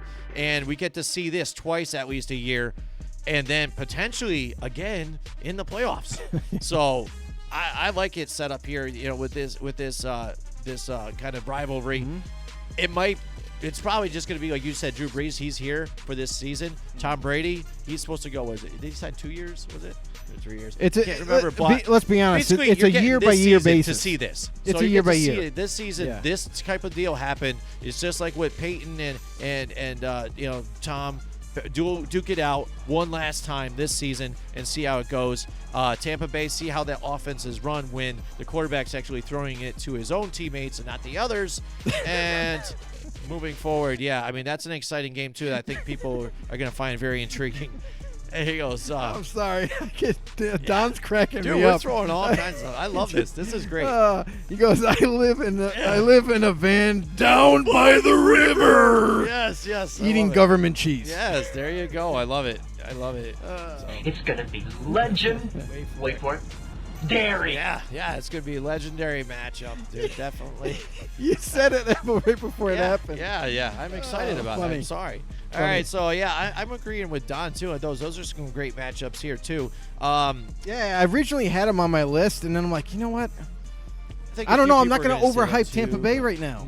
I just not like. Yeah, okay, it's great. They got Tom Brady. They got Mike Evans. They got Chris Godwin. They got all these players, and they got Rob Gronkowski. Don't let me forget about that name. But offensively, okay, yeah, they might have a legitimate shot to put up a lot of points for Tampa Bay. But defensively, they're still a team being put together, being constructed, being rebuilt. They got a really good defensive line. They got some young linebackers, but beyond that, they're still developing some young talent in the secondary. Let's wait and see how their defense plays before we just start saying Tampa Bay is going to the Super Bowl. One of the other matchups I like is in Week 2. It's the Vikings at the Colts. I liked what the Vikings did, even though if they got rid of Stefan Diggs and got a first round out of it. That is awesome. That is awesome for them to even Just do how? that whole deal. And then, so if you look at this draft too, not only do they have Adam Thielen still, they got Justin Jefferson here in the first round. They still have their two tight ends tandem here, and Kyle Rudolph and Irv Smith Jr. Dalvin Cook is back here also at the running back position. And in the draft, they also grabbed Jeff Gladney here at the corner position too. So Great pick. They have a great defense here, solid defense, and they didn't really lose a step here at wide receiver. So this team is going to be stacked just as much as it was last year. And I wouldn't sleep on the Colts this year either, too, with what they have. I like some of definitely the, not. the You kidding me? defensive players that Phillip they Rivers? have. Yeah. Phillip Rivers, a quarterback behind that offensive line. Yeah. Oh, my God. Yes. Indianapolis Colts fans have got to be losing their minds because now they have a guy in Phillip Rivers. And some people might say, oh, well, he throws a lot of picks. He's not that good. Are you kidding me? This guy has carried the Chargers for so long on his back with no offensive line, with a couple of weapons at his disposal at any given season. Now he's going to a place where they have one of the best offensive lines in the league that's going to give him all kinds of time that he's not even used to. He's been able to get rid of the football and make plays happen with limited time. You put him now behind the Indianapolis Colts offensive line with time to throw the football? Oh, Lord. Wait until you see the stat line on that. Yeah, and that's why going now back to the Colts spot here. They get Michael Pittman Jr. here in the draft to go on the opposite side of T.Y. Hilton. He's going to develop nicely. Yeah, they needed that wide receiver there. Receiver for them. Yeah, absolutely. You got Phillip Rivers there under a great offensive line. Trey Burton's in the house here on the other side of Jack Doyle. I like in that situation. Yep. Marlon Mack, he's got to be able to what stay a 1-2 healthy punch here too. But now they got Jonathan Taylor in the house here. So that's what they needed. And just so everyone knows, Jonathan Taylor was my number 1 rated running back coming out, and I am not afraid of. I know a lot of people were saying, "Oh, well, he's been given the ball too much in college, so is he going to wear down or whatever?" I'm not worried about that at all. The guy's a very physical player. He can do everything extremely well, and you pair him up with Marlon Mack, and you also got Nyheim Hines behind that in that rotation. Forget about it. Great running back, yeah. And they still have Nyheim Hines, who we've seen him fill right in the spot when Marlon Mack is out. So those three, I think, is a nice setup here. They get the trade with San Francisco to get DeForest Buckner here. They get him here. Xavier Rhodes from Minnesota. He was on the downturn, it looks like, from Minnesota a little bit, but he can still be productive with this defense. And you've still got... And it's under a prove-it deal. It's not something they're locked into. Justin Houston, Darius Leonard. This defense is absolutely amazing. Will Malik Hooker get moved? We don't know. But they've also got Julian Blackmon here that they grabbed in the draft, too. The thing with Malik Hooker, they did decline his 5th-year option. So, and they have been rumored in the draft trying to trade him. So they've kind of made their decision on him already, and they are looking to move him, whether it be trade before Week 8 happens this upcoming season, or he might just walk right out the door and be available for whoever wants him in free agency. All right, Don Webb showing some love here. He says, I love your show stats, knowledge, graphics, sound effects, spot on. Just win, baby. I promote your show to key guys, and I know and trust with football takes. Awesome. Thank you. Thank you, Don. Appreciate that. Much I like appreciated, you. bro. You have balls. I like balls. There you go. That's You're the from us man, to Don. you. Definitely. Really Love you, appreciate Don. it. Yeah, definitely. We like to have fun, and we like to also give you the knowledge, like you said. And when we are wrong or you guys have some knowledge here to spot on us, we'd love to hear it, too, because that makes us all smarter. And we have all better conversations that way. Definitely. We love it. Yeah, Joe, you got another? Go ahead. The more well-educated you are about football, the better the conversation gets. So even if it's something that we missed on our end, feel free to comment below and tell us, hey, actually this happened, this detail that we might have missed or something like that. Hey, listen, we're just regular guys just like you guys are, or girls, I should say. Yes, but that's true too. To all the know-it-alls out there that have tuned into our show, we thank you very much. We do this. We have a lot of fun with it. We enjoy it, just like you guys love talking about football. So keep bringing on the comments. Don't forget to share our show to all your friends around. Encourage your friends to come and join our great football alliance here, our family here that we got growing day in and day out.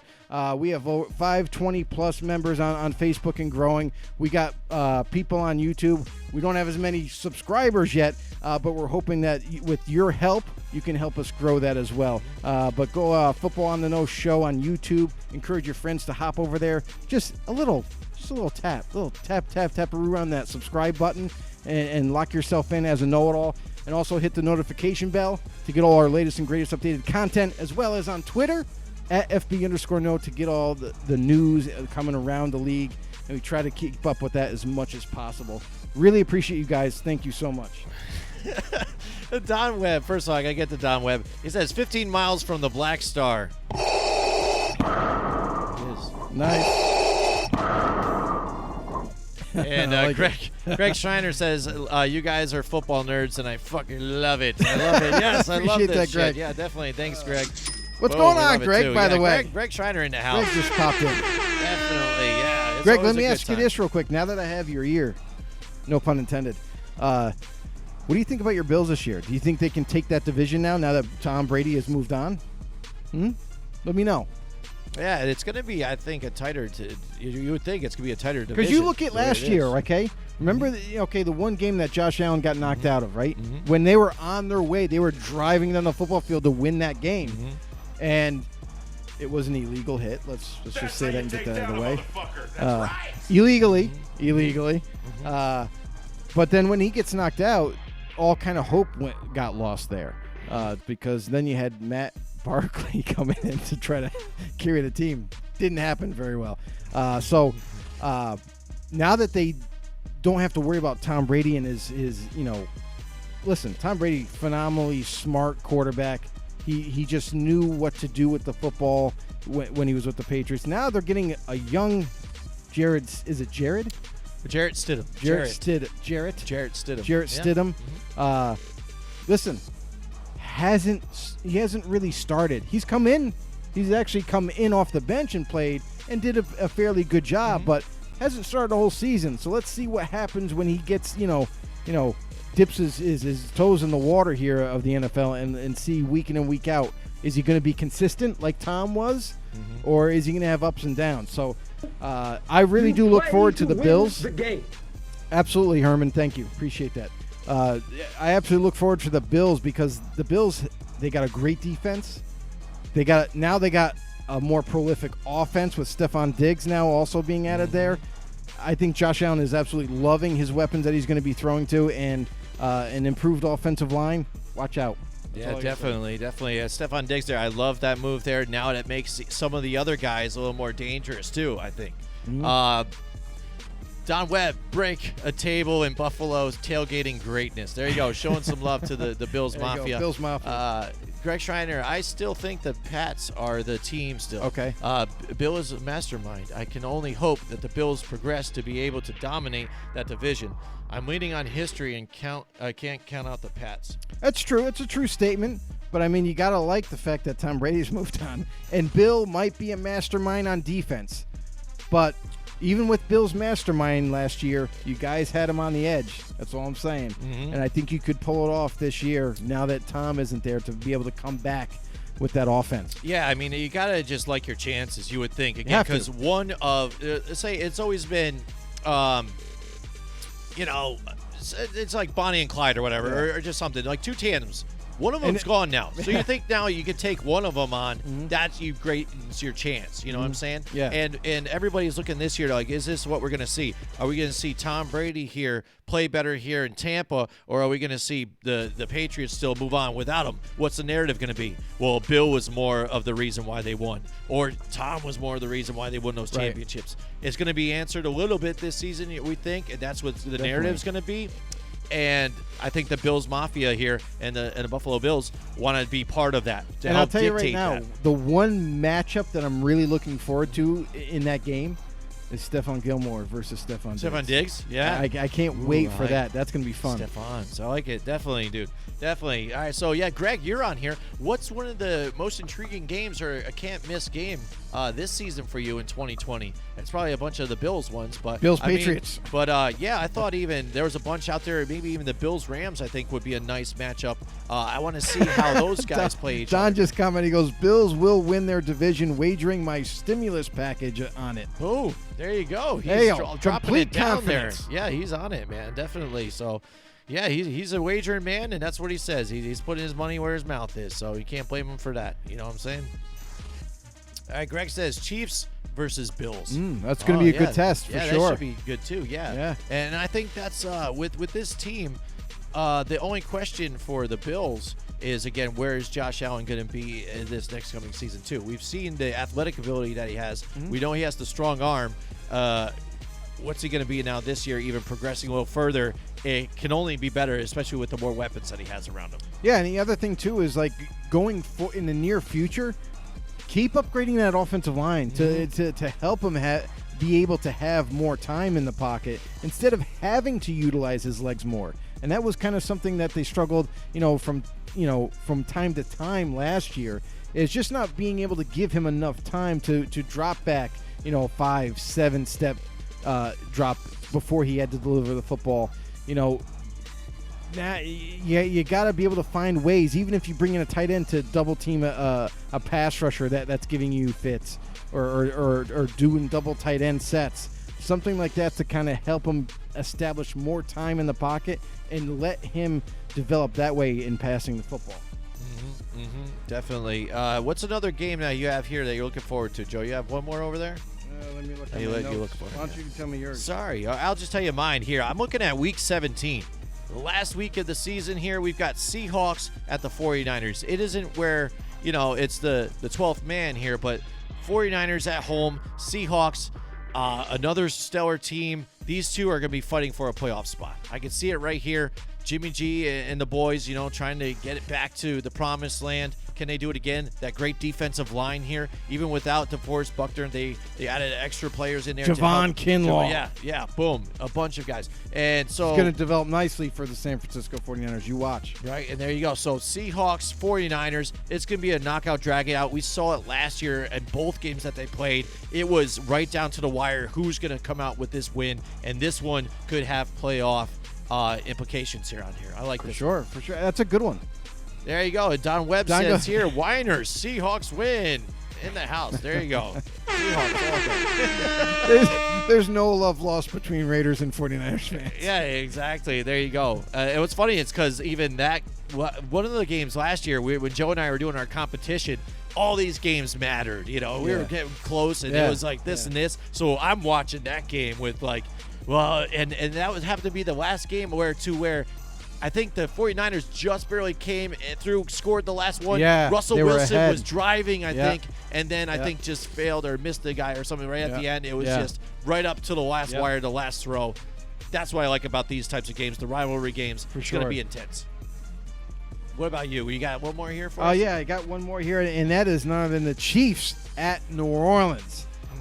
This could be a potential Super Bowl. If the Chiefs can actually make it back to back to that Super Bowl championship game, we might see this game in the Super Bowl is Chiefs at Saints, and this will tell us a lot about both teams going forward. So, yeah, listen, I have the Chiefs a couple times. I got the Saints a couple times in my top four here, but they are interesting games, not to say the least, and very critical games, because these games right here are going to show you just how special each team is compared to the other, and can they win the big games. These games are all critical, whether they're in division or outside. They all matter, and this is going to be a real good one as well. Yeah, I agree with you there, too. Again, it's knockout, drag out, two I think it could teams. possibly be a shootout. Yeah. It could be that electric, but both teams have decent defenses. I like the Saints defense a little bit more than the Chiefs because I think they're a little bit more well-rounded. But nonetheless, two high-flying offenses here. You got Drew Brees, who can wing it just like anybody else, and Mahomes with his cannon, who likes to just throw it like 60 yards down the field to Tyreek Hill. This is going to be pretty special. Absolutely, I agree with you there too. That's going to be a matchup that everybody looks forward to. There's a bunch moving forward. There's too Maybe many, actually. Yeah, we can even do this next week too, or whatever, and just come up with different ones. Which is hope. Everybody, I'm sure, is hoping out there that there will be a season moving forward with. Oh, there's with gonna the be a pandemic season. and everything that's going to happen. How it's going to get structured with preseason and practice training camp. They're even talking now. They were talking to Joe Judge today, and our local guys had brought up, because they're looking if moving forward, other teams are being able to visit camps or open theirs up facilities. Yeah. If they can't in New Jersey, will the Giants go back to UAlbany? Seeing it's closed right now, the facilities are closed. Nobody's there. Yeah. Will they go back to UAlbany where they used to have training It's camp? definitely an and bring option it there? for sure. Listen, they loved it in New Plus, Albany when they were there before. Plus Albany Med is set up right now to invite and have like COVID-19 patients there. They're all set up. They're ready. So Yeah. if anything particular should happen, they can tackle Oh, it. absolutely. And that's the thing, too, is the Giants, when they left, I really still to this day don't know what the fine details were to the deciding factor for them to change and go back to Jersey to do these training camps. But it was a surprise when they left UAlbany. They liked it up here. They liked coming up here. It gets them away from the big time city, and it's more of a relaxed environment for them. So I could definitely see them take advantage of that and come back to UAlbany to have a training facility. However, there will be no spectators whatsoever. No spectators. Hey, I know the way around UAlbany. I can climb trees. I can make. Yeah, they're gonna have snipers. Yeah, I'll be there. Yeah, like maybe. you Who out. knows? I'll get us going live and find a little sneaky spot. Don Webb says he remembers here. He's there. It was pass interference in the end zone. I knew it came down to one play right at the end on San Francisco versus Seattle. The third down near the end of the game, no call, so no flag. Terrible non-call. Yeah. So there you go. See, I knew it was something crazy. like that controversial. Boom, it's over. And just like that, it was all she wrote. Yep. And then sure. he says here, Bosa played at some school south of Cleveland. Oh my God, who the hell cares? Yeah. Don, I love it. Keep bringing the heat, brother, every Get single with it. week. Hey, listen, I'm even wearing a Tar Heels hat today, okay? I thought maybe that would be my deterrent to not get picked on. Well, Tar Heels. But maybe I'll just get picked on more from wearing the Tar Heels. I don't know. But I just have different hats, though, too. So don't even come at me now. Your camouflage, anybody that's Jim, is not anti-Tar working. Heels here. But It's just not working. The Yeah, camouflage I isn't guess, working. yes. Don's got you pegged. I guess I did. Maybe I did. I don't know. But there we go. But there you go. I mean, there's a lot of games moving forward here that we're looking forward to. I know. It's still early. We're trying to come up with different content to talk about too. If you guys have things you want to talk about on our shows, just lay it on us. Send us a message to something that's intriguing you. We went away from the Dak Prescott because we've been talking about that for the last 2 weeks. Yeah, they're even a month. Because it seems like I we always touched on it. Yeah, that I bring up like a Dak Prescott in some kind of argument. Don, or something Bosa, then Chase Young. Yeah, Bosa. He's trying to give me a triple threat here. And that's what I'm saying, man. You drop something on him. Yeah, I guess so. Yeah, I don't know. Yeah, it's funny. Yeah. That's Don. He's excited. He's excited about that. Yeah. But yeah, Dak Prescott again. I guess I'll bring it up again quick. I've always said, I don't know. I'm not gonna pay that. Stephen Jones just came out and said it. Listen, it's shown that in stats or even analytics that it's not smart to pay a quarterback elite money or tons of money here because that can hinder your team and they don't exactly equal championships. And I think that depends on what type of quarterback it is or who it is. Yeah. If you're unsure, I guess that would be your question. You don't want to hand them the keys to the whole empire or whatever. Yeah, and everybody keeps pointing out about Dak, like especially Cowboys fans. They keep saying, oh, well, you look at his stats. He's got elite stats. When you look at his stats, do you really think those are elite? Minus like 3,000, under 3,000 yards passing, maybe 35 at best. You might say something about his touchdown interception ratio and how decent that is, but completion percentage, it's in the 60s. It's not that great. So, and they're a predominant running team. They run a lot with Zeke, more than almost a lot of teams. A lot of everybody in the NFL. So. And Dak is asking for incredible amount of money. Now, I just saw here, Don just said Dak is worth 28 to 30.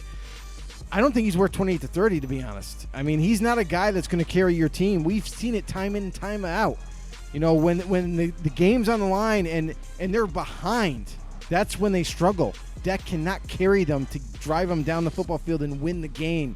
He struggles with those comeback wins all the time, and it's because he's been spoon-fed with this offense, having the luxury of having a guy like Zeke to rely on all the time and having, a decent receivers to throw to underneath. Like, there's not a lot to like with his game going forward. And do I think he's a starting type of quarterback? Yes, I do think he's starting quarterback, but he's not an elite guy in my mind, and I don't ever see him making the top 10 in terms of quarterback play. So when you got guys like Aaron Rodgers and Russell Wilson who are making $30+ million, those guys do deserve it because we've seen enough of them to say, wow, these guys are so special to their team. They can not only carry their team when they need to, but they also that you could make an argument that they deserve that kind of money because they're that special of a player. Mm-hmm. Now you bring in Dak.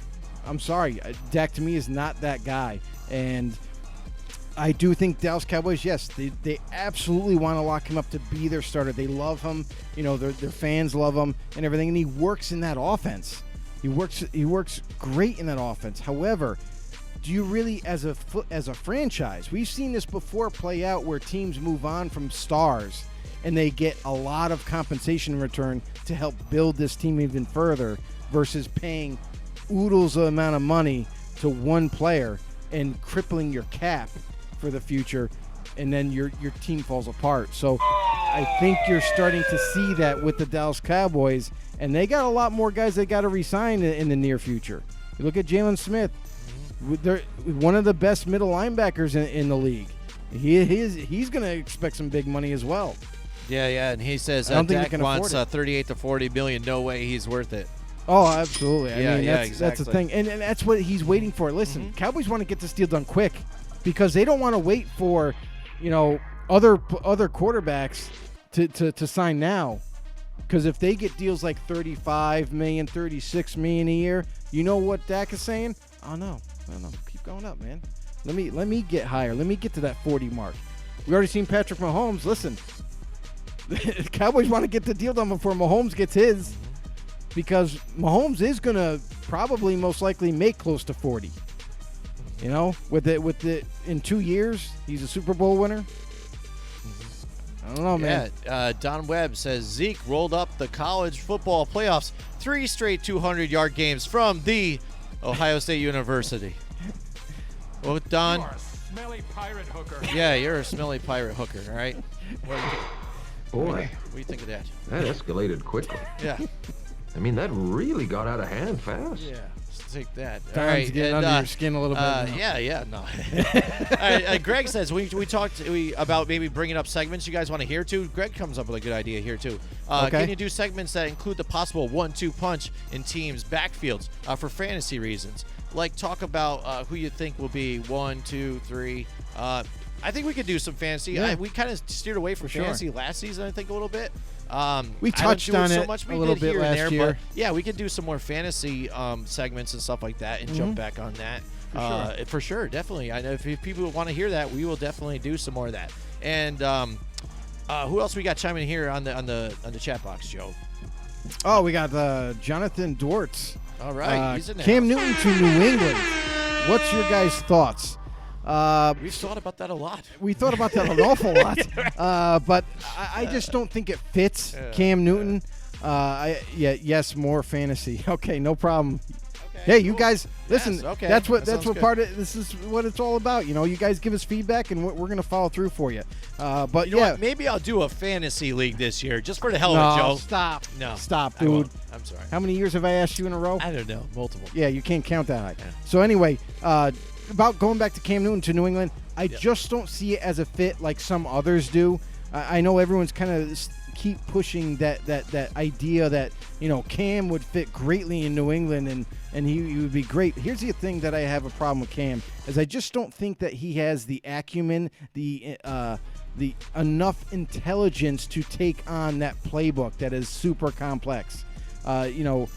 That's one of the criteria that New England needs in a quarterback is that he's got to be absolutely super smart because in every passing play, every route that's run, there's an option to every single route. And whoever the quarterback is has to know in this defense in cover 2, in cover 1, in zone, like man to man. Whatever they read on the football field, the receivers got to read the same thing to make that whole play work. And if they don't, it fails. So I just don't see Cam being able to handle the playbook. Do I think he could fit as just a pure quarterback? Sure, because a lot of those plays are dump-off plays that he could make, plays over the middle that are short to intermediate. Yeah, I think he could handle those throws. But I just don't see him as a Patriot type of guy, Patriot type of player to take over that playbook and be able to diagnose and digest it every single play and be able to be successful that way. And I don't see Bill. Listen, if Cam was going to go to New England, he would have been signed by now. Yeah, that's what I think. Because Yeah. Cam has to. I don't know how long it would take him to learn the playbook, but then he's also got to be able to nail it every single week. And I think they have full positivity towards Jarrett Stidham to the point where, one, they didn't draft a quarterback high like some people thought they would. Some people thought they would take Jordan Love if they had the opportunity, and they never made a move or anything like that. So I just don't see it as a fit for scheme-wise. I don't see it as a fit for Cam, even though Cam Newton has now come out and said, well, I see myself as a starting quarterback, but I guess I will entertain the idea of maybe signing somewhere as a backup. And I think that's the smartest thing that he's ever said to this point, is because you do have to see yourself at this point as a backup. There's not many jobs left. You got to take what you can get. And I like Jim was saying earlier in the show, I just think that Seattle is like the perfect spot for Cam right now. I think they don't have a true backup behind Russell Wilson. And if something was to happen to Wilson, Cam could step right in. He fits that offense really well. He can move and run if he needs to. Too much of a perfect thing going there. So I'm looking to see when Cam does sign with Seattle. And until then, I'll be waiting. Yeah, and I agree there too. And Don says Cam to Jags or Steelers. Could be, but again, if they're going to pull the trigger on it, they would have. If the Jags go and get Mike Glennon, they go and get him. Now, so then you're left with the Steelers possibly. I don't see the Steelers at all. No, I know. I think they're solid with what they have here. And I think even at this point, why would you bring in another? I would say, for lack of a better term, veteran kind of guy who's been there, a former MVP quarterback. Well, he is a vet. To sit behind Ben Roethlisberger, you know what I mean? What does that say to Ben even kind of too? You just want to. It just says that, hey, listen, you're coming off an injury. Yeah, we with got another insurance, guy that gets injured. So yeah, exactly. We like to have injured quarterbacks back here. Yeah, and I understand this bigger stature, same type of deal, same thing with Big Ben. But he can scramble better than Ben. But. Yeah, 40% Ben gets hurt. Isn't that? He knows that because I said that earlier. There you go. So, he's messing with you now. He is now. But yeah, going back to the Cam to Jags. Listen, Jags just signed Mike Glennon. So yeah, Mike Glennon's not. They could perhaps still add Cam, but I still don't think that Cam fits the Jaguars' offense either. There's very few teams that'll fit Cam Newton right now in the way he plays and the way he can run an offense. So Jaguars, I don't see that as a scheme fit.